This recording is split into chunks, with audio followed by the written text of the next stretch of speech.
వెంటనే తీసుకొస్తే మేమేమనుకున్నాం సార్ అంటే నిజంగా కూడా ఈ ప్రత్యేక శాసనసభ సమావేశాల్లో 42% రిజర్వేషన్ అమలు చేయడానికి కామారెడ్డి డిక్లరేషన్లో ఇచ్చిన విధంగా ప్రత్యేకమైన బిల్లు ఏమన్నా తెస్తున్నారేమో ఆ బిల్లు తెచ్చి వెంటనే శాసనసభలో ఆమోదింపజేసి తద్వారా చట్టబద్ధత కల్పిస్తారేమో అని చెప్పి రాష్ట్ర వ్యాప్తంగా బలహీన వర్గాల సోదరులు కామారెడ్డి డిక్లరేషన్ చూసిన వాళ్ళు ఎదురు చూస్తూ ఉంటారు. కానీ ముఖ్యమంత్రి గారు ఏం చేస్తున్నారు సార్, ఇక్కడ లేచి ఓ 4 పేర్లు చదివి, అధ్యక్ష మీ ప్రభుత్వం మీద ప్రజలకు నమ్మకం లేదు. ఎందుకంటే రేవంత్ రెడ్డి గారు మీరే చెప్పినారు, సమగ్ర కుటుంబ సర్వే జరిగినప్పుడు తమరిచ్చిన ఉపన్యాసమే మొత్తం యూట్యూబ్లో ఉంది, అన్ని టీవీలలో ఉంది. ఏమన్నారు సార్ ఆ రోజు? ఆ ముఖ్యమంత్రి చెప్తాడు సరే, ఎవరు పడితే వాళ్ళు వచ్చి మీ ఇంటికి వచ్చి వివరాలు అడిగితే ఇచ్చేస్తారా, అవలగాలు దివానాగాలు ఇచ్చేస్తారా అని మాట్లాడింది రేవంత్ రెడ్డి గారు, మేం కాదు. మీరు చెప్పిన మాటలనే ఎన్యూమరేటర్లకు చూపెట్టి చెప్పినారు, మేము ఇయ్యము మీకు వివరాలు, 57 రకాల వివరాలు అడుగుతున్నారు, ఎట్లిస్తాము మీరే అన్నారు ఆనాడు. ఎవరు పడితే వాళ్ళకి ఇచ్చేస్తామా వివరాలు అని మాట్లాడింది, అదే చూపెట్టి అడిగింది.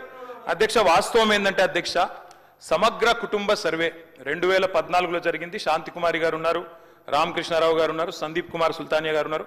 అప్పుడు ఇదే అధికారులు అధ్యక్ష, అప్పుడెవరు వేరే లేరు. సమగ్ర కుటుంబ survey, I'm saying this on record, I worked as a minister for 9.5 years.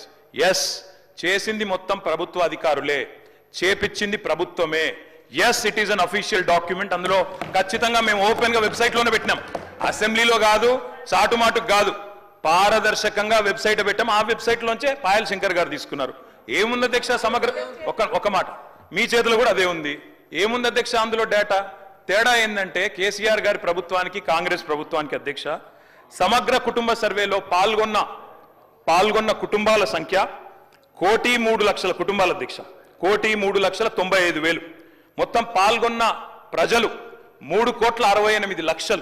3,68,00,000 జరిగింది ఒక్క రోజులో, 24 గంటల్లో రాష్ట్ర వ్యాప్తంగా ప్రతి ఇంటిని ఎన్యూమరేట్ చేసి అత్యద్భుతంగా చేసినాం. మేము చేసిన తర్వాత ముఖ్యమంత్రి గారు నిజంగా ఎంత మిస్లీడింగ్ గా మాట్లాడుతున్నారంటే అధ్యక్ష, వారు అంటారు, అధ్యక్ష ఇంతకు మించిన టాపిక్ లేదు అధ్యక్ష, వారు అడిగిన ప్రశ్నకు తప్పకుండా మా ప్రభుత్వం గతంలో చేసిన పని గురించి వారు అనుమానాలు తలెత్తే విధంగా ఏదైతే